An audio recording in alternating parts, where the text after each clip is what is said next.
Hai guys, jumpa lagi di Rasa Prima. Melihat apa yang dirasakan, merasakan apa yang dilihat.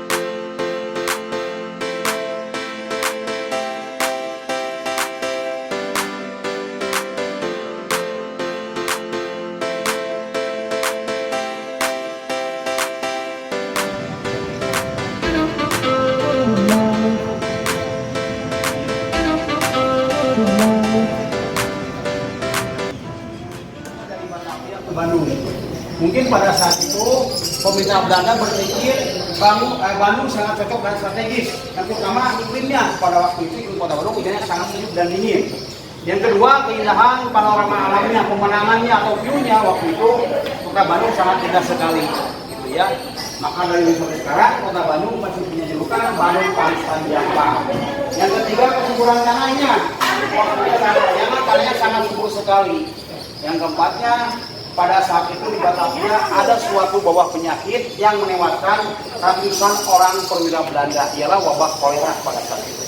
Dan yang terakhir, Bandung jauh dari pantai, cocok untuk dibuat suatu ibu kota pemerintahannya. Maka ini peletakan batu pertamanya dilakukan oleh Putri Sulung wali kota Bandung pertama yang bernama Nona Zuana Katrina Kok. Itu Putri Sulung wali kota Bandung pertama yang bernama Maria Bertus Kok. Tepatnya gedung sate dibangun pada tanggal 27 Juli 1920. Dalam pembangunan gedung sate sendiri di sini melibatkan 2.000 orang pekerja. Tetapi 2.000 orang pekerja itu bukan kerja paksa atau kerja lobby. Ini dibayar sama pemerintah Belanda dan melibatkan orang-orang non pribumi di Indonesia. Jumlahnya 150 orang. Itu para ahli pemahat bongfai dan kantor antara kota Bandung, Dago, Sadang Serang, Kaul Pancu, Kaul dan Cibalengkok. Itu juga para ahli dan para kuli waktu membangun gedung sirap atau kampung ITB kalau sekarang ya. Satu lagi ialah para ahli dan para kuli waktu membangun gedung papak atau gedung papak atau gudang rempah-rempahnya Belanda yang sekarang menjadi Balai Kota Bandung alias Balkot atau wali kota ya. Sedangkan dulu yang menjadi arsitek gedung sate adalah seorang arsitek Belanda yang bernama Insinyur Johan Herber. Dia lulusan dari Universitas Amsterdam, jurusan teknik arsitektur. Gaya arsiteknya melambangkan lagam timur dan barat. Jadi gaya Indo-Eropa gedung sate ini. Dan di sini juga melekat 4 etnis agama, Hindu, Buddha, Kristen atau Muslim. Kita lihat dari bentuk menara gedung sate menyerupai bangunan Hindu ya, bangunan pagoda dari Thailand dan bangunan Meru dari Bali ya.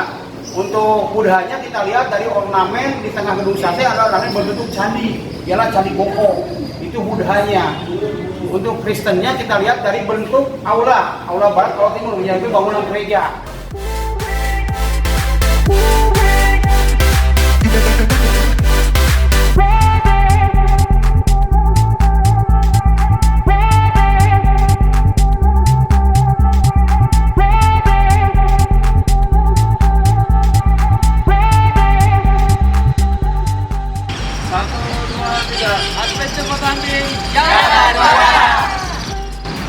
Halo teman-teman, jumpa lagi dengan saya Prima Dewi di YouTube channel saya Rasa Prima. Saat ini saya sedang berada di auditorium atau di ruang depannya gedung sate ya.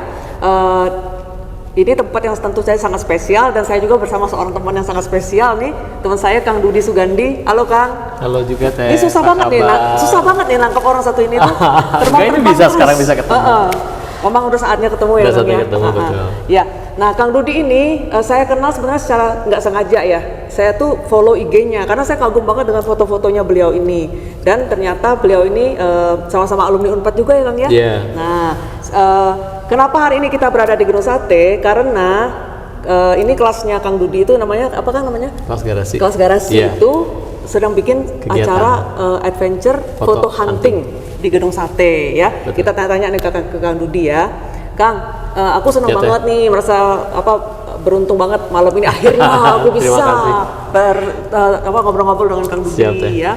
Aku ini terus terang pengagum berat ya karena menurut aku Kang Dudi foto-fotonya tuh bagus banget gitu ya. Nah, Kang, aku pengen tanya dulu kenapa Garasi bikin acara di sini, terus Garasi itu apa sebenarnya Kang? Oke, jadi masih Teh Prima buat teman-teman sekalian juga. Jadi sebetulnya Kalau kelas garasi itu kelas berbagi fotografi. Nah, kenapa namanya kelas garasi? Karena dimulainya dari garasi di rumah. Oh gitu. Jadi garasi di rumah saya buat kelas foto. Tapi karena sedikit, paling banyak 5-6 orang yang private itu, kemudian saya buatkan Instagramnya. Iya. Dari Instagramnya saya sharing ilmunya yang dari kelas tadi di media sosial Instagram. Alhamdulillah sekarang hampir 98, hampir 100K ya followernya. Dalam kurun waktu sekitar 5 tahun lah. Wis, luar Gitu. biasa. Ya, Jadi kita coba berbagi dengan anak teman-teman yang sekarang senang fotografi, ya terutama kan sekarang zamannya visual nih. betul Kang. Banyak orang nyari informasi soal apa itu fotografi, apa motret, bagaimana, how to-nya bagaimana. Saya sediakan di kelas garasi, makanya bentuknya pun kelas garasi ini di Instagram itu bentuknya simple. Jadi cuma slide saja baca, oh motret painting itu seperti ini gitu slide, tinggal dipraktekkan saja gitu. Nah, adapun kelas garasi ini bagian dari bagaimana saya berbagi. Nah, kelas garasi berbagi fotografi, ada juga kelas yang privatnya, ada juga kelas yang pengen belajar secara khusus, ada kelas-kelas yang buat di teman-teman yang di dunia PR, kehumasan, digital marketing, semua pasti butuh fotografi karena 17 subsektor ekonomi kreatif itu butuh fotografi. Jadi saya jadiin modal buat tools masuk mana-mana. Nah, adapun hari ini kenapa di sini itu karena saya bikin aktivitas juga, aktivitas event. Kalau kita cuman teori saja mah tidak pas. Betul, Nah, kan? sekarang saya padukan teori langsung praktek. Makanya namanya adventure photo hunting. Adventure-nya apa? Ada sisi yang berbeda. Jadi bukan foto hunting biasa, tapi selalu ada yang berbeda. Ini ketiga kali Teh. Jadi setiap bulan itu sekali. Yang pertama itu saya ambil temanya susur Cikapundung. Jadi kita dari bawah ke atas sampai ke Curug Dago itu jalan kaki, nyusurin tempat-tempat yang orang itu jarang lewat. Tapi gitu. aku pernah sering ke situ karena aku suka jogging di situ, Curug Dago itu. Tapi secara fotografi kan jarang. Iya sih. Nah, bedanya apa? Saya melihat secara fotografi. Nah, pada saat sama teman-teman peserta yang ikut ini, saya ajarin cara ngelihat yang menarik seperti apa. Jangan lu lihat bagus bayangannya, lihat atasnya. Nah, itu pengalaman itu saya sharing ke teman-teman. Jadi secara langsung. Iya, Kang. Gitu. Kemarin yang rute kedua itu ke Ciamplas. Kita bukan Ciamplas, jalan Ciamplas, belusukan di bawah Ciamplas. Lewat jalan rayanya kita coba foto pending. Tahu caranya gimana? Gimana Kang? Saya kasih tahu cara pending ini. Kita motret pending kayak gitu. Motret yang teknik fotografi yang memang itu bisa kita aplikasikan. Jadi sebetulnya berikutnya ya kita harus update skill kita gitu. Jadi itu upskill. Teman-teman yang selalu baca atau cuma tahu teorinya, nah sekarang prakteknya itu bisa sama kelas garasi langsung praktek di lapangan, termasuk sekarang. Nah sekarang itu karena saya lihat juga musim hujan dan Ramadan, artinya kalau kita jalan tol jauh 4-5 kilo kayak seperti biasa lelah, jadi di satu tempat saja. Biar tadi kita cukup nanjak-nanjak juga ke atas naik. Nah, ngesang tadi kan ngesang tadi. Jadi itu pun saya kasih pengalaman yang tidak bisa orang dapatkan kalau nggak ikut. Contohnya kita bisa naik ke atas. Kita bisa muter-muter di gedung sate, bisa ada tutornya juga, bisa ke museum juga.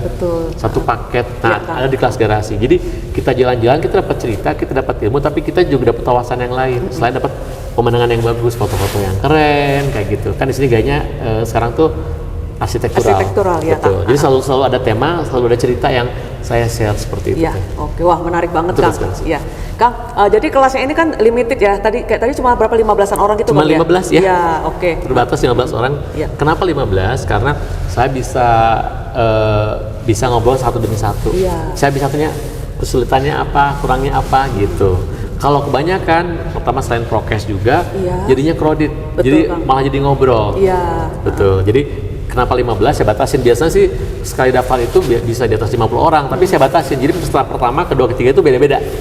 Gitu. Jadi kalau yang dapat ya tunggu aja bulan berikutnya. Mudah-mudahan batch berikutnya bisa dapat. Gitu. Hebat banget. Kang, aku pengen tanya, Kang Rudi itu pertama terjun ke dunia atau tertarik ke fotografi itu sejak kapan gitu loh? Dan momen apa yang selama Kang Rudi jadi fotografer nih yang paling berkesan Sebetulnya kalau paling sekali buat saya hampir semua momen berkesan deh.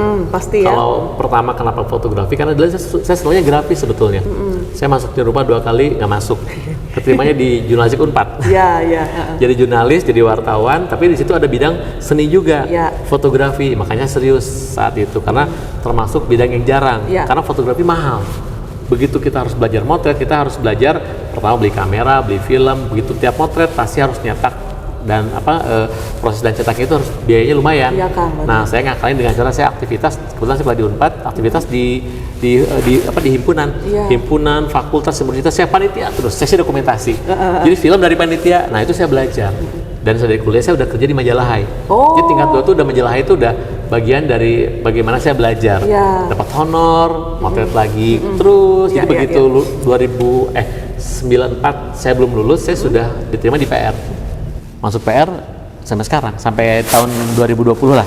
25 tahun saya di Pikiran Rakyat. Nah, sekarang bagian bagaimana harus berbagi. Karena pengalaman tadi tidak ada di Google. Iya, Kang.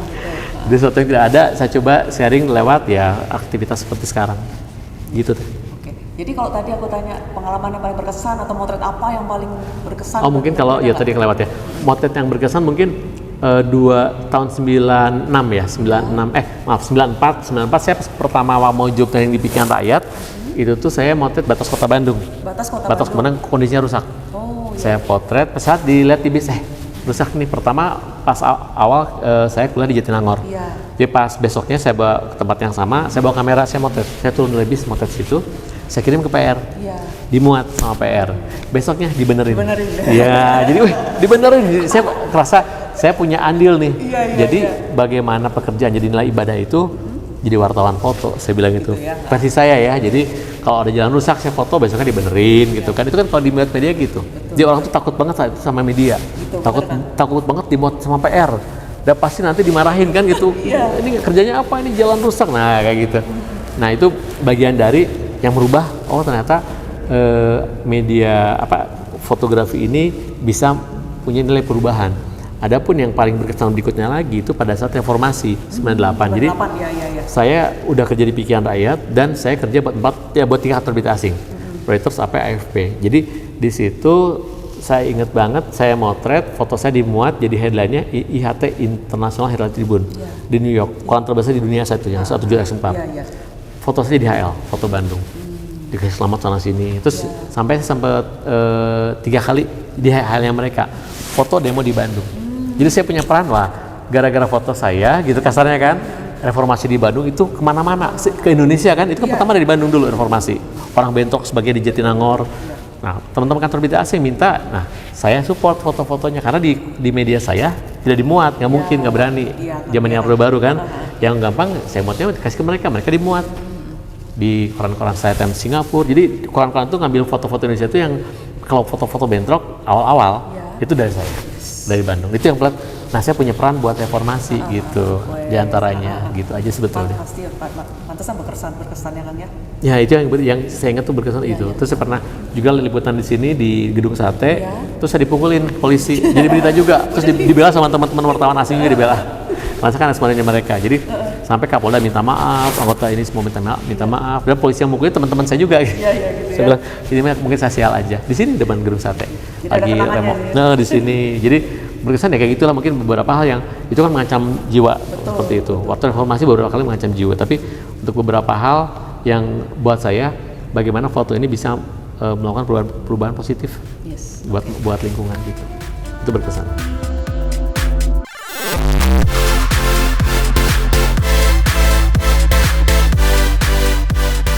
Kang Dudi, kalau aku lihat ya Kang Dudi itu termasuk orang yang beruntung loh bagi aku.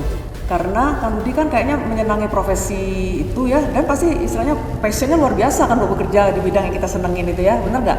Nah, kalau Kang Dudi bilang gimana? Benar nggak itu yang aku bilang itu? Jadi sebenarnya profesi apapun kalau kita fokus dan konsisten itu akan menghasilkan sesuatu. Kan rezeki mah udah ada yang ngatur menurut saya. Jadi artinya saya fokus saja di bidang saya karena saya dari awal itu saya fotografer.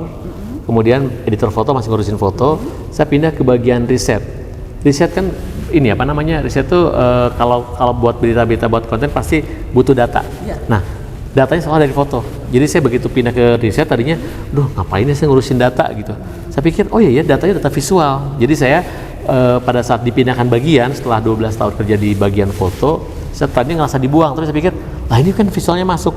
Di bagian, saya pegang kepala riset di PR itu, saya bikin pemetaan visual di kota kabupaten. Dulu Pangandaran baru dimekarkan. Nah begitu Pangandaran saya bilang kita tur ke lapangan, kita Pangandaran, bikin foto, bikin video, itu akan jadi data. data primer saat itu. Jadi bisa langsung dari lapangan, bisa langsung kita olah. Dan orang bisa ngelihat kan, belum kepikiran bahwa ini tuh nanti dunia YouTube dan sebagainya, enggak, belum gitu. Tapi saya udah ini visual bisa masuk. Kemudian saya dipindahkan ke bagian Markom. Markom ya. Saya ditarik ke bagian Markom, nanti komunikasi. Nah, di sana bikin event buat fotografi kayak gitu yang ada hubungannya sama fotografi. Dan semuanya pasti ada sentuhan fotografinya. Bos fotografi itu ngabawanya sepedaan sambil motret. Gitu. Kemudian bikin beberapa aktivitas yang ada pasti fotografi pasti banyak sama komunitas. Kemudian juga pindah ke bagian PR Institute. Saya akhirnya ngajar sharing di situ. Tapi semuanya ada sesuatu yang dibagikan, sesuatu yang punya bermanfaat. Nah itu jadi kalau zamannya sekarang, sesuatu kalau kita punya konten-konten yang punya manfaat, kita sharing, dan itu biasanya keuntungannya jangka panjang, gitu. Misalkan pengen bikin konten YouTube yang YouTube-nya yang dilihat sama orang. Nah kan saya juga ada YouTube juga, biarpun nggak saya serius. Misalkan tips motret bangunan sejarah di Bandung, itu kan tips mau sekarang mau nanti sama aja. Jadi yang saya buat sesuatu yang memang berbeda. Nah itu semuanya karena ada passionnya, karena saya senang fotografinya, karena fokus. Banyak teman-teman wartawan itu, ini nggak nyalahin juga, tapi yang akhirnya bina profesi karena saya itu jadi apa ya? Kalau saya zaman visual, 17 subsektor komunikatif butuh fotografi. Mau jadi apa? Kita sharing bisa. Bagaimana? Ayo kita bisa jadi ngasih workshop dari pengalaman sangat bisa. Kita bikin konten sangat bisa sehari-hari. Jadi teman-teman yang di media itu punya keuntungan bahwa dia tuh bisa bikin konten dengan tidak berpikir banyak. Yang lain kan mikir dulu. Benar. Mau posting apa bikin? Kita mau udah sehari-hari kok. Hari Senin posting apa, Selasa, Kamis, Jumat, Sabtu udah pasti semuanya bisa jadi konten. Benar. Apapun jadi konten kan zaman sekarang. Dan kalau media sebetulnya punya kelebihan karena dia dilatih setiap hari. Dan dilatih secara benar. Bagaimana menulis secara benar, ngambil gambar secara benar, dia tahu caranya. Tinggal bagaimana dimonetisasi dalam arti branding lah gitu. Saya ke Medan juga ngasih tahu ke teman-teman media di Medan, kalian itu banyak dicari gitu. Pengalaman kalian itu nggak ada di Google.